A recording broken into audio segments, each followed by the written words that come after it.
Hello students, welcome to accounts classes.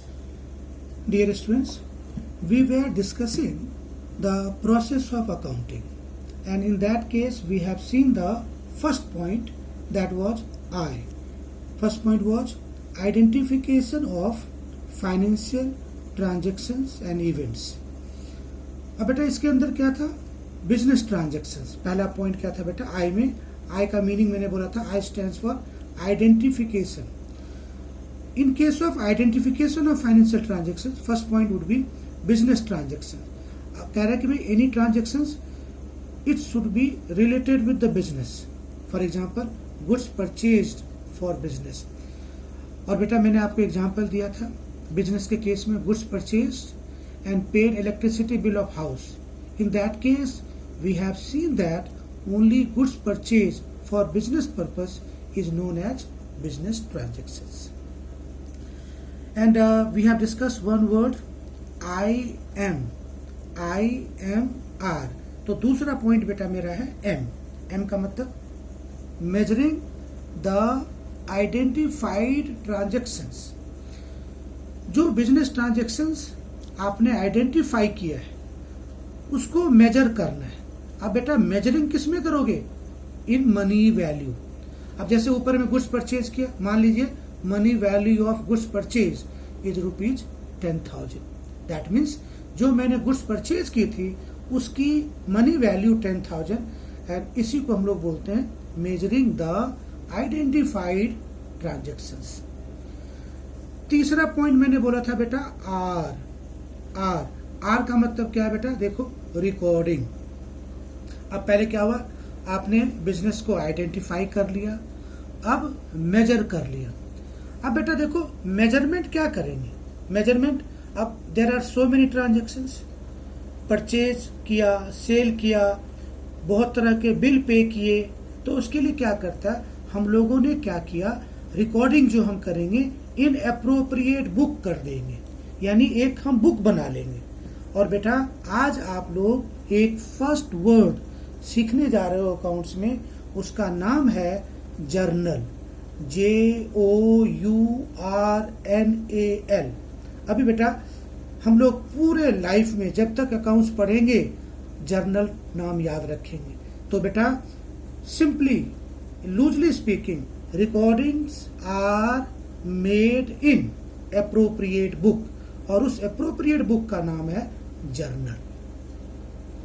Next बेटा are के बाद क्या है, सी स्टैंड्स फॉर क्लासिफाइंग.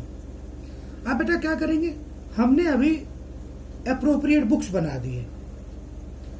क्लासिफाइंग का मतलब क्या हो गया, हमने उसको डिफरेंट अलग अलग बुक में, जो आपने बुक बनाया उस बुक को अलग अलग हिस्से में डिवाइड कर देंगे. तो दैट मीन्स क्लासिफाइंग का मतलब हो गया डिफरेंट बुक्स में उसको अलग अलग कर देंगे, और उसके लिए जो वर्ड यूज करेंगे वो वर्ड है बेटा लेजर. LEDGER.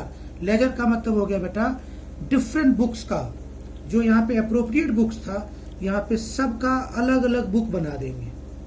जैसे अब मान लो बिजनेस में बहुत सारे परचेज ट्रांजेक्शन्स होते हैं, बहुत सारे सेल ट्रांजेक्शन्स होते हैं, तो मैंने क्या किया, परचेज के लिए एक अलग से परचेज बुक बना दिया जिसमें सिर्फ परचेज रिलेटेड ट्रांजेक्शन्स होगा. सेल्स के लिए मैंने एक अलग सेल्स बुक बना दी जिसमें सारी सेल्स से रिलेटेड ट्रांजेक्शन्स होगी.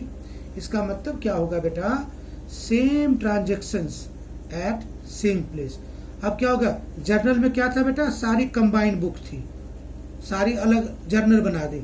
अब वो जर्नल को मैंने अलग अलग बुक में बांट दिया, यानी जर्नल के बाद लेजर. लेजर का मतलब क्या हो गया बेटा, क्लासिफिकेशन ऑफ डिफरेंट बुक्स. अब बेटा थर्ड मैंने बताई एस का मतलब क्या है बेटा, समराइजिंग. अब बेटा बिजनेस में कुछ समरी तो बनेगी, क्योंकि हमने परचेज किया, सेल्स किया. दैट मीन्स हम बिजनेस जो है, it business wanted to reach on some conclusion, यानी समराइजिंग का मतलब क्या हो गया बेटा, कंक्लूजन और मेन क्रक्स. यानी हमने समरी क्यों बनाई.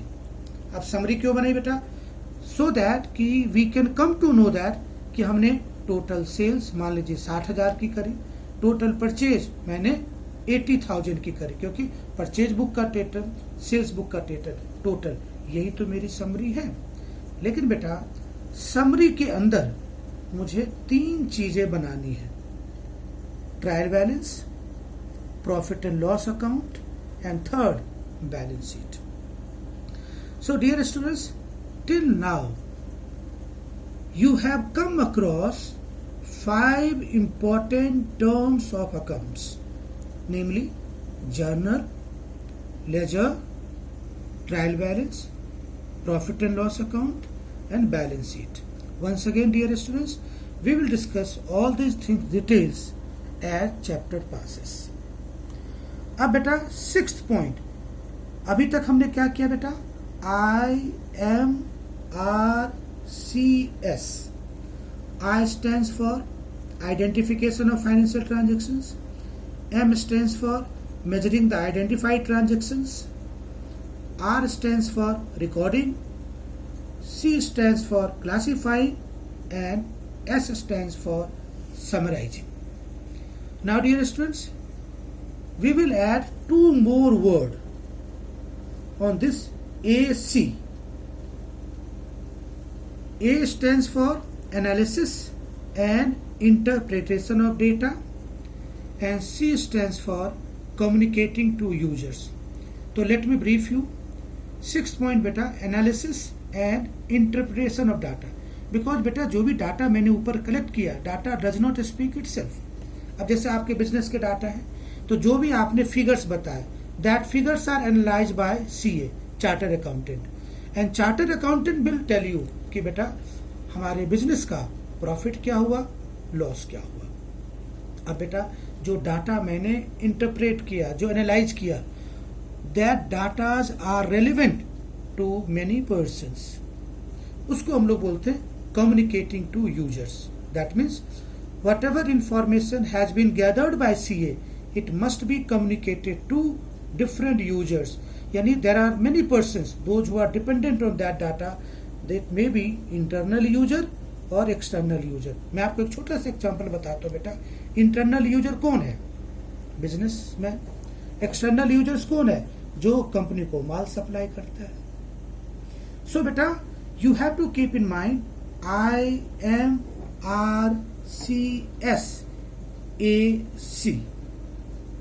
Now students, to brief you, this is the question number 1, process, characteristics and attributes of accounting. This is my assignment number 1 और बेटा इसका आंसर एक ही है, IMRCSAC. That's all for today. Thank you.